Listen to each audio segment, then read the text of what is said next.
Hello दोस्तों, नमस्कार। तारीख आज 11 नवंबर 2025, दिन मंगलवार, हिंदी तिथि सप्तमी। आइए जानते हैं आज की मुख्य खबर। राज्य, देश और विदेश से जुड़ी हुई।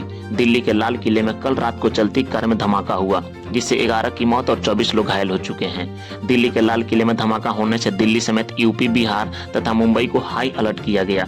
गृह मंत्री घायल से मिलने अस्पताल पहुंचे और जो मृत घोषित हुए उन पर अमित शाह ने भी दुख जताया। हालांकि हादसे को देखते हुए मौत की संख्या अभी बढ़ सकती है। बिहार में दूसरे फेज की मतदान आज जारी है। आज 122 सीटों पर विधानसभा चुनाव होने जा रहा है। 3,70,00,000 वोटर आज मतदान करेंगे। इसके लिए 45,399 बूथ बनाए गए हैं तथा भारत नेपाल जो बिहार की सीमा है उसे सील कर दिया गया है तथा गया जिला के 3 गांव में 25 साल बाद हो रही है वोटिंग। आज दूसरे चरण का मतदान हो जाने पर 14 नवंबर को मतदान का नतीजा सामने आएगा, जिससे साफ सुथरा पता चल जाएगा किसकी सरकार आ रही है। वहीं तेजस्वी यादव ने इस पर सवाल उठाया। उन्होंने कहा कि बिहार विधानसभा इलेक्शन में जितने भी फोर्स आए हुए हैं वो सिर्फ बीजेपी शासित राज्यों से क्यों आए हैं। पीएम मोदी आज 2 दिवसीय भूटान यात्रा के लिए रवाना हो गए।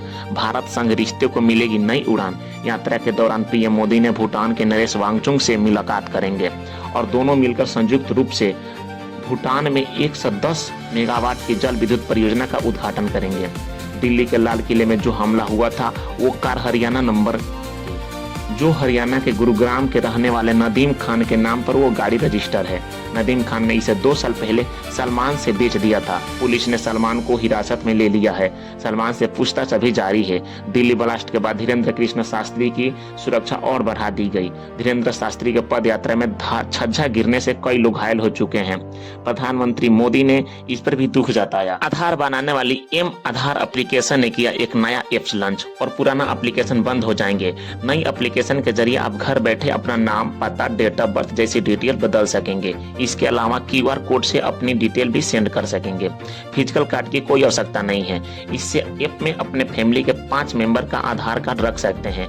दिल्ली लाल किला बम ब्लास्ट के बाद बिहार में high alert. Nepal border, Patna railway station समेत कई जगहों पर चेकिंग तथा जवानों की तैनाती की गई।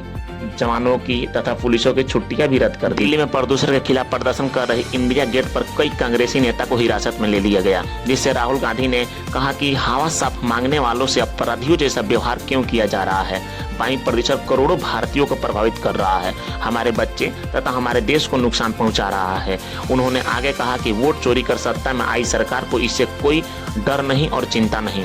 आगे खबरों का सनसनी खबर सामने आ रही है जो बिहार विधानसभा चुनाव से है, जहां पर चुनाव के दूसरे चरण की वोटिंग 20 जिला में 122 सीटों पर मतदान हो रहे हैं, जहां पर राजनीतिक दलों की किस्मत का फैसला आज हो जाएगा। वहीं मुख्यमंत्री नीतीश कुमार की टीम तथा 1 दर्जन मंत्री मैदान में है। इस चरण को सत्ता का परीक्षा इसलिए भी कहा जा रहा है क्योंकि कई सीटों पर पुराने उम्मीदवार तथा नई उम्मीदवार का समीकरण टकरा रहे हैं। बिहार विधानसभा चुनाव अपने सबसे महत्वपूर्ण पड़ाव पर पहुंच चुकी है। महज कुछ घंटों में चुनाव समाप्त हो जाएगा और आज का मतदान भी समाप्त हो जाएगा। आज से एग्जिट पोल भी आने लगेंगे। आज 122 सीटों पर मतदान होने हैं, जिसमें 101 सीट सामान्य है, जबकि SC जाति का सीट की संख्या 19 तथा ST जाति की सीटों की संख्या 2 है।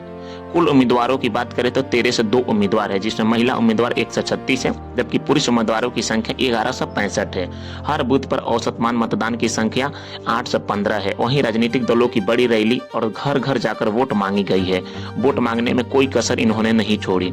दूसरे फेज की चुनाव में NDA के कई ज्यादा उम्मीदवार 53 हैं और चुनावी मैदान में हैं, जबकि JDU के 44 उम्मीदवार हैं। आज चिराग पासवान का भी 15 उम्मीदवार आज मैदान में है। इसके बीच ही जीतनराम मांझी के 6 उम्मीदवार और उपेंद्र कुशवाहा के 4 सीटों पर आज मतदान हो रही है। महागठबंधन की अगर बात करें तो सबसे ज्यादा RJD के 72 उम्मीदवार हैं, जबकि कांग्रेस के 37 उम्मीदवार हैं। चुनावी मैदान में सभी नेताओं का बयानबाजी तो होती ही रहती है। ये बयानबाजी नेताओं के लिए आजकल आम बात है। चुनावी जनसभा में बिहार के उप मुख्यमंत्री श्री सम्राट चौधरी ने मुख्यमंत्री चेहरा नीतीश कुमार को ही बतलाया। उन्होंने कहा कि NDA की ओर से मुख्यमंत्री श्री नीतीश कुमार ही रहेंगे, इसमें कोई कंफ्यूजन नहीं है। इन्होंने कहा कि आज भी हैं मुख्यमंत्री और कल भी मुख्यमंत्री ही रहेंगे। बिहार चुनाव से पहले हर कोई अपनी अपनी जीत और सरकार का बयान बनाने का दावा कर रहा है, लेकिन JDU फिर से नीतीश कुमार को ही CM को लेकर कॉन्फिडेंट नजर आ रही है। JDU ने पूरे पटना में पोस्टर जारी कर एक बड़ा संदेश दिया है। वहीं BJP ने CM फेस को लेकर के सारी कंफ्यूजन को दूर कर दिया।